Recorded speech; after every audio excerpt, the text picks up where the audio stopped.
Evliliyin gecikməsi odur ki, xalan qurban. Bizim devir başqaydı, bu devir başqadır. İndiki gəlinlər qaynana ilə istəmirlər olmağa. Ona görə də onlar da əziyyət çəkir, biz də əziyyət çəkirik. Kaşa zamanlıdır. Bərəkətimiz də vardı, xeyrimiz də vardı, dağımız da vardı. Amma indikilər gəlməmişdən nota verirlər. Çətin zamanıdır. İndiki cavanlara heç nə görməyim. Gedim elə səni görüm, bir də çıxım kefimi çəkim, nə bilim parka gedim, ona gedim.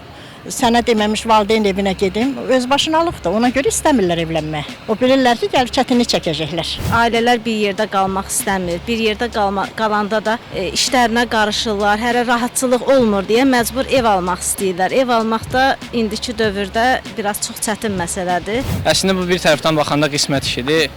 Çünki belə deyə insanları qarşılaşdıran da Allahdır. Bir də yəni düşünürəm ki, məsəl üçün bir gənc əgər hansı xasiyyətdədirsə, hansı belə deyək, fitrətdədirsə, özünə uyğun insanı da ona uyğun olaraq tapır. Yəni əksər uşaqlar evlilikdən qorxurlar və çəkinirlər. Mən eyni fikirdəyəm. Qorxmaq lazımdır, çəkinmək lazımdır.